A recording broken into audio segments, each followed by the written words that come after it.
La première étape pour vous préparer une assiette forte, pour un déjeuner fort, en pensant à une perte de poids forte, est essentiellement de faire un bon choix des protéines dans cette assiette. Car ce que vous choisissez à ces moments-là guidera essentiellement le reste des choix dans cette assiette. Et la raison de cela peut être différente de ce à quoi vous êtes habitué à entendre ici et là. En ce qui concerne le choix d'une bonne source de protéines pour être la base de votre assiette, je recommande fortement que pour de meilleurs résultats et plus de grands bénéfices, vous choisissiez une source de protéines d'origine animale. Ah, mais pourquoi Renata?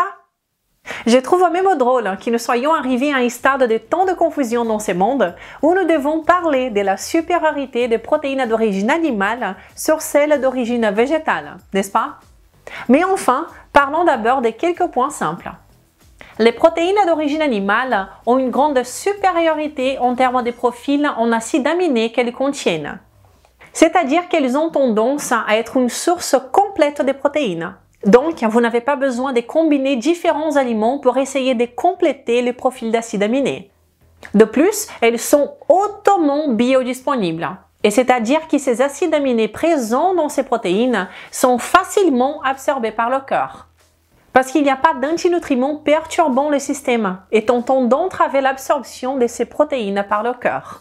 C'est donc un point clé que presque personne ne mentionne. Les personnes qui promeuvent les protéines d'origine animale ne considèrent pas ces points. Cela ne sert à rien qu'un aliment ait des protéines sur le papier si le corps ne peut pas les absorber et en faire usage à cause des défenses chimiques des aliments. Et c'est un problème qui fondamentalement n'existe pas dans les aliments d'origine animale. De plus, ces sources de protéines d'origine animale apportent aussi avec elles une excellente collection de vitamines et de minéraux, généralement sur leurs formes les plus biodisponibles pour le corps, que celui-ci peut tout simplement absorber et utiliser sans avoir besoin de les convertir en un autre composé, etc. D'ailleurs, dans de nombreux cas, ce sont des composés essentiels pour le corps humain qui ne sont disponibles que dans les aliments d'origine animale. Et enfin, dernier point, mais non les moindres, c'est que les protéines d'origine animale sont tout simplement plus délicieuses, n'est-ce pas? Nous y sommes naturellement attirés, tout comme tout animal dans la nature est naturellement attiré aussi par les aliments naturels qui leur font le plus de bien. Nous ne faisons pas exception. Mais enfin, vous avez compris le point, n'est-ce pas? Je pourrais parler longuement de ce sujet, mais en ce qui concerne le choix d'une bonne source de protéines animales pour commencer cette première étape de composer votre assiette dans ce sens, vous avez essentiellement deux choix. Vous pouvez opter pour une source de protéines d'origine animale plus maigre, comme une viande bovine maigre, un blanc de poulet, des poissons blancs, des fruits de mer, etc. Ou vous pouvez opter par une source de protéines un peu plus grasse, comme un beefsteak plus gras, une entrecôte, un saumon, une cuisse de poulet par exemple, quelque chose dans ce sens. Et c'est important parce que selon ce que vous choisissez ici dans ces cas, vous devrez apporter des modifications à votre prochain choix, que nous allons voir maintenant. D'abord, si vous êtes nouveau ou nouvelle ici, je m'appelle Renata Barcelos. Je suis chercheuse indépendante en sciences de la nutrition et également créatrice du seul programme métabolique de perte de poids, l'accélérateur Maigrir définitivement. Je suis ici chaque semaine pour essayer de vous aider à atteindre votre meilleure forme physique, à retrouver votre santé et toujours basé sur le meilleur de la science à laquelle j'ai accès, en facilitant le tout et toujours sans blabla. Alors, pourquoi ai-je dit que ce choix de la protéine, qu'elle soit plus maigre ou plus grasse, va impacter le choix des prochains aliments de cette assiette?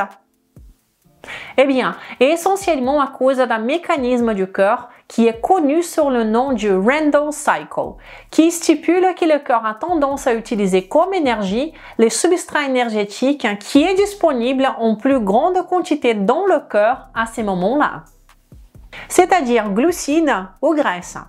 Donc, s'il y a plus de graisse disponible en ce moment, le corps va utiliser cette graisse en premier et stocker l'autre substrat, c'est-à-dire les glucides. Si vous avez un repas plus riche et abondant en glucides, à ce moment-là, le corps aura tendance à utiliser cela en premier, favorisant le stockage de la graisse qui vient en même temps. D'ailleurs, il faut se rappeler qu'il y a quelque chose au sujet des graisses qui est extrêmement important et je veux le mentionner ici, principalement en ce qui concerne la perte de poids, mais j'y reviendrai plus tard. Passons donc à la troisième étape, qui est essentiellement de choisir vos sources de glucides pour accompagner votre assiette, ok? Maintenant, en pensant à optimiser cette assiette que nous composons ici pour une perte de poids accélérée, il est temps de choisir nos sources de glucides qui iront bien avec votre choix de protéines. Alors allons-y. Si vous choisissez d'opter pour une source de protéines un peu plus grasse, cela va essentiellement dicter que vous devriez probablement choisir des glucides plus légers pour l'accompagner.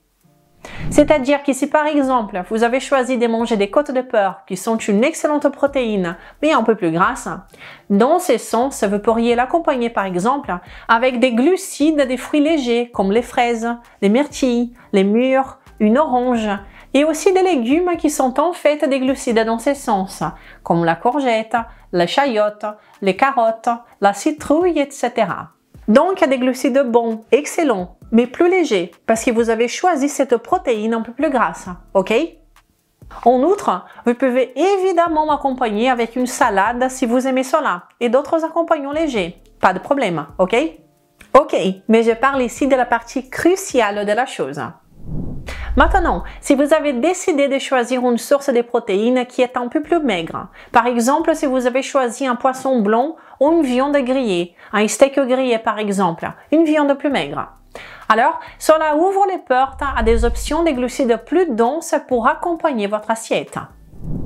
Donc des choses comme par exemple la pomme de terre, le manioc, les fruits tropicaux ou même le riz blanc, selon votre contexte. Mais dans la perte de poids spécifiquement, je l'éviterai et me concentrerai davantage sur les tubercules. Et en fait, j'ai dit riz blanc et non pas riz complet, parce que je préfère toujours manger du riz blanc.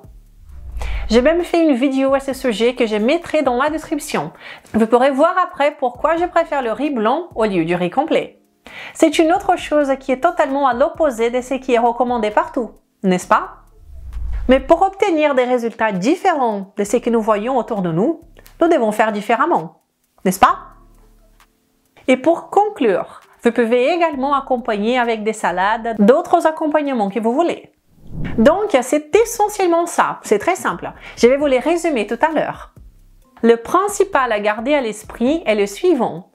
Comme notre objectif ici est essentiellement une perte de poids accélérée, une perte de poids forte, significative, naturelle, et surtout sans compter les calories, et c'est-à-dire sans contrôler les quantités de votre assiette, les portions, etc. C'est pourquoi le choix, les options, les choix des aliments que vous mettez dans l'assiette sont réellement la partie la plus importante. C'est beaucoup plus important la qualité de ce que vous choisissez de manger plutôt que les quantités que vous mettez dans votre assiette, ok? Et pourquoi? Parce que des aliments différents ont des impacts métaboliques différents sur le corps. Et ici, nous recherchons des impacts métaboliques, des effets métaboliques qui vous aident à brûler les graisses, au lieu des aliments qui signalent métaboliquement au corps de stocker les graisses, ce qui n'est pas ce que nous voulons. Et il convient de rappeler, comme je dis toujours ici, que le surpoids, l'excès de poids, est un problème essentiellement métabolique et non calorique en son essence. Et c'est précisément pour cela que nous nous concentrons ici sur ce que nous mangeons pour résoudre la racine du problème et libérer ainsi la combustion des graisses. Et non sur la quantité que nous mangeons, comme tout le monde le fait généralement, en essayant essentiellement de manger moins. Car nous savons que ça, à long terme, ne donne pas les résultats souhaités. Ici, nous essayons de manger mieux en fonction de la connaissance de la façon dont chaque aliment impacte notre corps métaboliquement pour obtenir les bénéfices que nous voulons. Et en termes de boissons pour accompagner votre déjeuner ici, je suggère des boissons non caloriques, bien sûr, pour maximiser vos résultats. Donc, la bonne vieille eau, une eau pétillante, un thé, un café, je ne vois pas de problème. Ah Renata, mais le soda zéro, un soda light, on ne peut pas? Comme je viens de le dire, ce n'est pas parce qu'il n'y a pas de calories que cette chose est inoffensive. Nous savons déjà que ces édulcorants artificiels utilisés dans ces boissons impactent notre corps de plusieurs façons. Par exemple, cette étude montre que cela impacte la capacité de communication des bactéries de notre microbiote intestinal. Et le microbiote intestinal a un énorme impact sur la prise de poids, la perte de poids, notre performance mentale et beaucoup d'autres choses. Donc, les choses vont bien au-delà des calories. J'éviterai donc cela. Maintenant, si vous ressentez une envie du genre « Ah, je dois boire quelque chose de sucré pendant mon repas, sinon je n'arrive pas, c'est trop compliqué. » Eh bien, rappelons-nous que vous êtes une personne adulte maintenant, n'est-ce pas? Il existe des décisions beaucoup plus difficiles dans la vie que cela. Notre santé mérite parfois que nous changions nos habitudes. Mais il convient également de rappeler qu'un bon jus naturel sucré, délicieux, une bonne eau de coco, des boissons sucrées ou caloriques en fait, peuvent être les bienvenus, des choses qui n'intoxiquent pas notre corps. Mais plutôt dans les contextes du maintien du poids ou pour le gain de masse, pas si vous essayez de prioriser la perte de poids. Donc, des bons aliments, des aliments différents peuvent être tous deux sains, mais parfois l'un est plus productif pour la perte de poids que l'autre, ok? Donc maintenant, en résumé, nous avons essentiellement ces quelques petites règles ici, comme je l'ai dit. Ces 3 étapes pour que nous puissions aller au restaurant ou même à la maison, ce qui est encore mieux, et composer une assiette forte, un déjeuner fort pour une perte de poids significative, n'est-ce pas? Donc, la première étape, comme je l'ai dit, est de choisir votre source de protéines, votre option de protéines d'origine animale comme base de ces plats. Que ce soit du poulet, du gibier, des fruits de mer, du poisson, du porc, du bœuf, peu importe. Puis, vous avez cette deuxième option. Vous choisissez une coupe qui est plus maigre ou une coupe qui est plus grasse. Si vous choisissez une option qui est plus grasse, par exemple, alors vous tireriez plus de profit à accompagner ces plats avec des glucides plus légers. Donc, des glucides bons mais plus légers parce que vous avez choisi cette protéine un peu plus grasse. Ok? En outre, vous pouvez évidemment accompagner avec une salade et des légumes comme vous le souhaitez. Si vous choisissez une option de protéines qui est plus maigre, alors vous ouvrez la porte des glucides plus denses et plus généreux, comme je l'ai mentionné. Et vous pouvez également accompagner avec de la salade et des légumes, ce qui n'a pas tant d'importance, ok? Et maintenant, votre question peut être « Renata, j'ai compris. Alors, quelle serait la meilleure option dans ces cas ? Serait-il préférable de choisir une protéine un peu plus maigre et d'augmenter les glucides ou une protéine un peu plus grasse et de diminuer les glucides pour perdre du poids? Je vais vous le dire maintenant. Mais d'abord, si ce genre d'informations vous est utile, alors je vous invite à me laisser un pouce en l'air. Et si vous ne suivez pas encore cette chaîne, alors vous pouvez le faire tout de suite, car ce genre d'informations que vous trouvez ici, vous ne trouvez pas par ailleurs. Et c'est donc un avantage compétitif que vous avez à partir de maintenant. Alors, suivez la chaîne et venez du côté fort de la nutrition, ok? Et maintenant, la réponse est que les deux options peuvent entraîner une perte de poids. Comme je l'ai dit toujours, maigrir, presque tout le monde y arrive. Manger peu, faire de l'exercice, maigrir temporairement, presque tout le monde y arrive. Mais résoudre la perte de poids, peu de gens y parviennent. Il suffit de marcher dans la rue pour le voir, n'est-ce pas? Donc, effectivement, la réponse est un peu plus compliquée que les deux fonctionnent. La réponse est plus intéressante, je dirais, en pensant à la perte des poids métabolique, comme je vous dis toujours. Et c'est-à-dire que vous perdez du poids et vous atteignez votre poids idéal. Mais cela avec un métabolisme plus fort, plus agile, qui vous aide à maintenir votre poids stable facilement, avec une difficulté à prendre du poids. Ce qui est différent de ce que tout le monde fait ailleurs, n'est-ce pas? Nous devons prendre en considération les impacts métaboliques de ce que nous faisons, comme je vous dis assez souvent ici. Donc, en pensant à la perte de poids métabolique, comme je l'ai mentionné, et si vous voulez prioriser la combustion des graisses et atteindre votre objectif avec un métabolisme plus fort, je suggérerais de prioriser dans ces cas une option de protéines plus maigres, afin que vous puissiez avoir un repas un peu plus riche en glucides forts, des glucides positifs, mais un peu plus denses, ok? Et pourquoi, pouvez-vous vous demander? Parce que lorsque nous prenons et testons correctement cette affaire, nous comparons les deux choses correctement dans des études exceptionnellement bien contrôlées, faites dans des chambres métaboliques, où nous comparons par exemple deux repas avec la même quantité de calories, l'un étant plus riche en glucides et l'autre plus riche en graisses. Nous comparons les effets métaboliques en termes de combustion des graisses dans ces deux cas, et nous voyons des choses très intéressantes. Comme par exemple cette belle étude qui a fait exactement cela et a conclu ce qui suit. Calorie pour calorie, la restriction des graisses conduit à une plus grande perte des graisses corporelles que la restriction des glucides chez les adultes obèses. C'est intéressant. Quand nous en savons plus et que nous connaissons mieux, nous pouvons prendre des meilleures décisions en pensant à ce que nous voulons, au type de métabolisme que nous voulons lorsque nous atteindrons notre objectif. C'est pourquoi je suggérais pour vous que peut-être l'option la plus productive pourrait être l'option avec les protéines les plus maigres et l'option plus généreuse des glucides. Ok? Ce qui est essentiellement le contraire de ce que je vous aurais suggéré il y a environ 3 ou 4 ans, n'est-ce pas? À cette époque, je suggérerais le contraire, ce qui donne également des bons résultats de perte de poids. Mais à cette époque, je n'avais pas cette connaissance de cette question métabolique à long terme. Tout comme la plupart des gens qui continuent de suggérer la même chose ne vous le disent pas. Mais j'ai expérimenté sur moi-même, j'ai étudié et j'ai évolué dans ces domaines. Et je pense que métaboliquement parlant, ce dont personne ne parle jamais, il est plus intelligent et productif de prioriser une protéine plus maigre et un peu plus de glucides. Ok? Alors, j'ai dit que j'allais parler d'une chose sur les graisses qui est très importante et la voici. Allons-y. L'une des choses les plus importantes que vous puissiez faire pour faciliter métaboliquement la combustion des graisses dans votre corps, qui vient de la production correcte d'énergie de votre corps, de la capacité de votre corps à transformer les calories que vous mangez en ATP dans vos mitochondries en énergie en fait, est de réduire drastiquement votre consommation de ces huiles industrielles de cuisine. Les huiles de soja, de tournesol, de colza, de maïs et toutes les margarines. Ah Renata, mais il y a de nouvelles formules pour les margarines. Il n'y a pas cette question de nouvelles formules, dans le sens où l'ingrédient principal de margarine est le problème, qui sont justement ces huiles industrielles de cuisson riches en oméga 6, en graisses polyinsaturées. Donc, fondamentalement, c'est très important à faire, et j'ai d'autres vidéos sur ma chaîne à ce sujet. Parce que le type de graisse que vous consommez au quotidien va en grande partie définir le type de corps que vous avez, le type de santé que vous avez à long terme.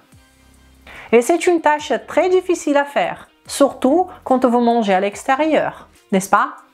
Alors, essayez de privilégier les choix d'aliments dont vous savez que la méthode de préparation n'a peut-être pas impliqué autant d'utilisation d'huile. Parce que bien sûr, dans les restaurants, ils utilisent ces huiles-là, et non les graisses ancestrales et naturelles comme le beurre, le ghee, l'huile de coco, l'huile d'olive, la graisse bovine, les sandwichs de qualité comme par le passé, etc. Quoique, en France, il est possible de trouver des restaurants qui font des fritures à la graisse de bœuf. Bien évidemment qu'il faut toujours éviter les fritures au quotidien, mais de temps en temps, pourquoi pas. Donc, je pourrais passer des heures et des heures ici à vous parler des impacts des graisses que vous consommez sur la perte de poids. Mais comme je l'ai dit, il y a d'autres vidéos ici sur ce sujet et vous pouvez aller les voir après.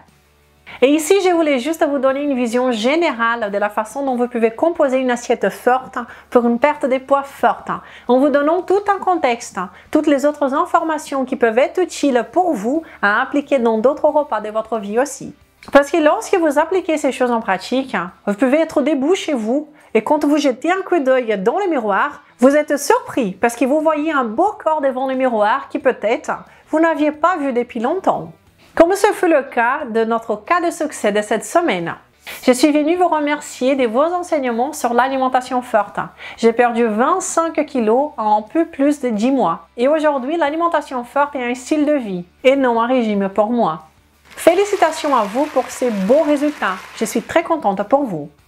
Et les amis, si ce que vous regardez ici maintenant a du sens pour vous, si vous comprenez cette question métabolique et que vous n'entendez personne en parler, que le contrôle de la qualité est plus important que le contrôle des quantités, vous pouvez profiter de tous les contenus gratuits que je partage ici toutes les semaines.